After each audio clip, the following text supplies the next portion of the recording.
Decoded.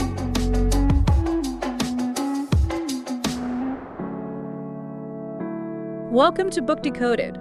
Ever feel like you could level up your business brain power, but maybe without the marathon reading sessions? Yeah, finding the time is tough. Exactly. Well, you're definitely in the right place.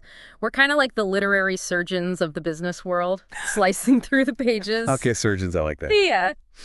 We bring you those vital insights, the surprising stories, and, those aha moments you can actually use. Think of us as your shortcut to getting seriously well-informed. We've done the heavy lifting, wrestled with the dense strategy books, so, well, you don't have to. And today, we're cracking open Lance Mortlock's Outside In, Inside Out. That's the one. And it's a great title, really sums it up. It really does, doesn't it? It signals right away that it's about building solid business strategy, not just by looking out there, market competitors. Right, the usual suspects. But also taking a really good hard look inside your own operations, your culture, how things actually get done. And the crucial part is how those two worlds connect. Exactly.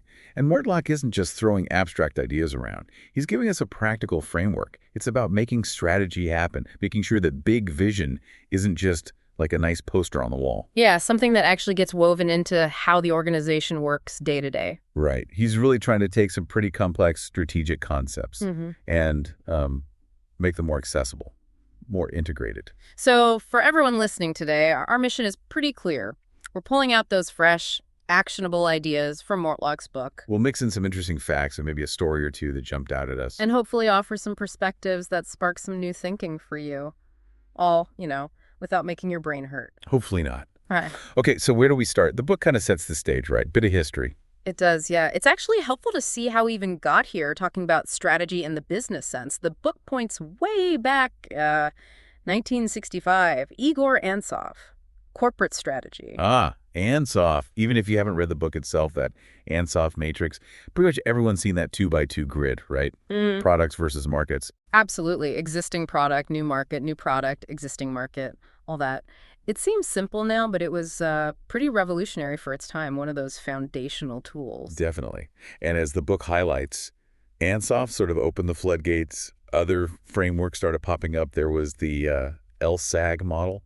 Right, which is interesting because if you dig into it, that was kind of the precursor to SWOT analysis. Oh, really? I didn't realize the direct line there. Yeah, the thinking behind LSAG got simplified over time into the SWOT, strengths, weaknesses, opportunities, threats that, pretty much everyone uses now. That makes sense. And you have to remember the context here.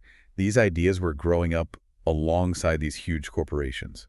Think GE, DuPont. Massive companies. Exactly. I mean, imagine trying to steer ships that size without some kind of map, some strategic direction. They were almost inventing corporate strategy as they grew. Right. Intuition just wasn't enough anymore. And the book notes that by the 70s, the focus really shifted to growth. Big time. Diversification, buying other companies. Portfolio thinking. Yeah, treating different business units like a portfolio of investments. And the book mentions the PIM-S study. Ah, yes, the Profit Impact of Market Strategy study. Started at GE, right? That's the one. And the key takeaway, really, was this idea that market shares seemed to be strongly linked to profitability. That poured fuel on the fire for those aggressive growth strategies. It really did. And that's when we started seeing tools like the BCG matrix, stars, cash cows, dogs. Question marks. Right.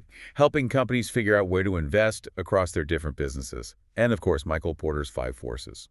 Giving that framework for understanding just how tough the competition is in your specific industry. So the strategic toolkit was really being built piece by piece. Yeah, it's like watching the evolution. But, okay, having all these tools is one thing. Mortlock's book also points out some common pitfalls. Traps companies fall into even when they're trying hard to get strategy right. Yes, definitely. One that really resonates is confusing that blue sky thinking with actual practical strategy. Explain that a bit. What's the danger there? Well, look, blue sky sessions where you brainstorm without limits, they can be great for generating raw ideas. Really valuable, actually. Sure, getting creative. But the book emphasizes that the crucial next step is grounding those ideas. Strategy involves making choices, often tough ones, based on reality, your resources, the market constraints.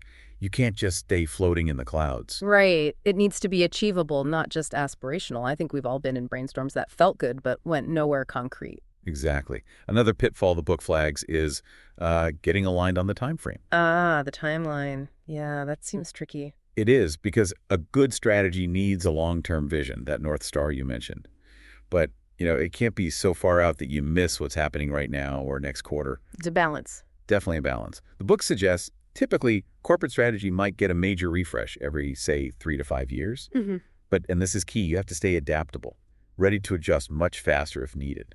Things change so quickly these days that refresh cycle might even need to be tighter depending on the industry. Absolutely. You need the long view, but also the agility to navigate the immediate terrain. Which brings us nicely to, well, the core of Mortlock's book, his integrated framework. The whole outside in, inside out idea. Exactly. He really hammers home that strategy development and strategy execution. They aren't separate stages or separate departments. They're deeply intertwined. They have to be. It's like two sides of the same coin. Precisely. The book really pushes this idea that strategy should be a unifying force. Think about times maybe in your own experience when, I don't know, marketing seemed to be doing one thing, operations another. Oh yeah, working at cross purposes. It happens. Mortlock's framework aims right at that problem, trying to simplify things, create more consistency, more integration across the board. So how does he break it down, the outside in, inside out part? So outside in is about looking externally. Your market, customer needs, competitor moves, stakeholder expectations, all that external analysis. Okay, standard stuff, but important. Very. Then inside out is turning the lens inward. Your operating model, how you manage risk, how you measure performance, how you allocate capital and resources, your internal capabilities. Got it. So it's this comprehensive 360-degree view. And it's not just theory, right? He gives practical tools. Oh, absolutely. The book is packed with things like specific methods, different frameworks you can actually use, activities for your team. Real-world examples, too. Yep, case studies, good and bad, and lots of key insights you can apply. And Mortlock is realistic. He acknowledges strategy isn't like a neat linear process. No straight line from A to B. Not at all. There's often a lot of overlap, a lot of back and forth between developing the plan and actually, doing it, putting it into action. That makes total sense. You learn things during execution that might make you rethink parts of the plan. Exactly. The feedback loop is critical. Some chapters in the book, like the one on business performance, explicitly bridge that gap between development and execution. Highlighting that nonlinear reality. Okay, so underpinning all of this, the outside in, the inside out, the execution development, the book really stresses the role of strategic planning. Yes. Strategic planning is presented as that central hub, that key point where strategy development meets strategy execution. It's the mechanism that connects them. So it's the how, not just the what or the why, but the structured process for making the strategy real. You got it. And Mortlock makes it really clear. This isn't just for Fortune 500 companies. Strategic planning is vital for organizations of all shapes and sizes in pretty much any industry. And how does he see the different plans fitting together? There's strategy, strategic plan, business plan. Yeah. Can get confusing. Yeah, he lays out a kind of hierarchy. You have the overall strategy, the big picture choices. Then the strategic plan, which is typically longer term, maybe 3 to 5 years, outlining major objectives and initiatives. Roadmap. Kind of, yeah. Then below that, you get the annual business plans or operating plans. These are much more tactical yearly targets, specific actions for departments or units. And finally, the budget ties it all together financially. Exactly. The budget allocates the money needed to actually make those business plans happen, which in turn should be driving the strategic plan, which should reflect the overall strategy. See the cascade? Yeah, I see how it flows down. And presumably, information needs to flow back up, too. Absolutely. It's a cycle. The book uses Starbucks in the early 2000s as a good example of this working well. Oh, yeah. What was going on with them? Well, they hit a point, like many successful companies do, where growth started slowing down. Competition was heating up. The novelty wore off a bit. Maybe, yeah.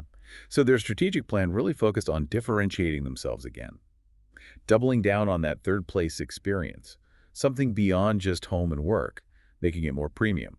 So not just competing on price or speed? Exactly. They invested heavily in remodeling stores, making them more comfortable, more inviting.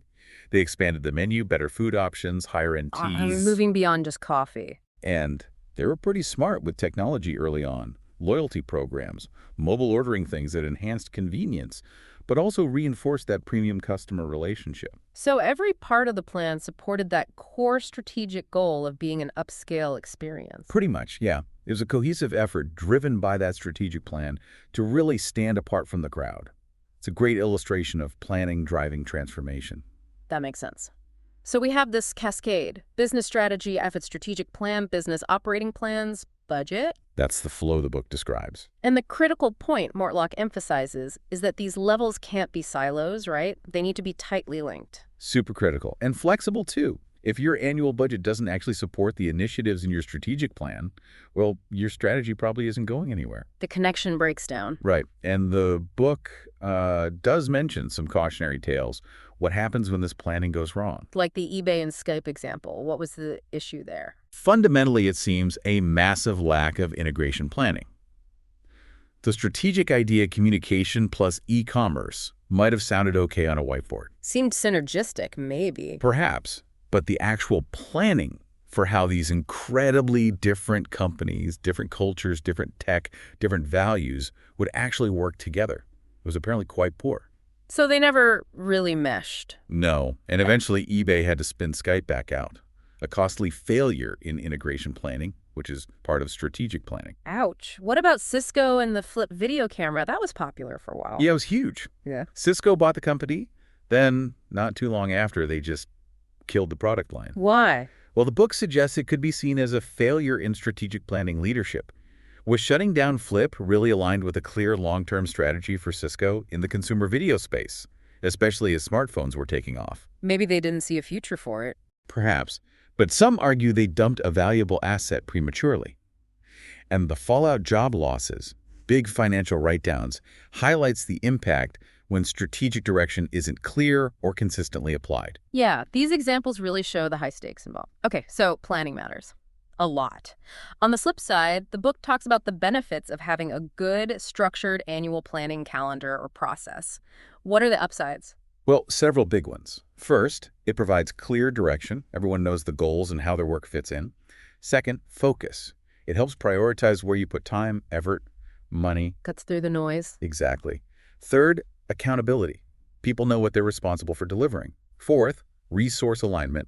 Gets different departments pulling together instead of in silos. Prevents wasted effort. Right. And finally, it facilitates continuous improvement. Having that regular rhythm planning, doing, reviewing, lets you learn and adjust along the way. So it's not just a static plan you create once a year and forget about. Definitely not. It should be a living process.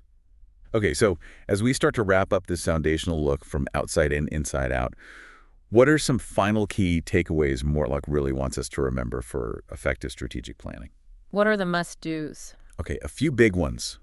First, you absolutely have to understand and grapple with the disruptive forces out there. Tech changes, supply chain issues, geopolitical shifts, whatever impacts your world. Don't stick your head in the sand. Pretty much.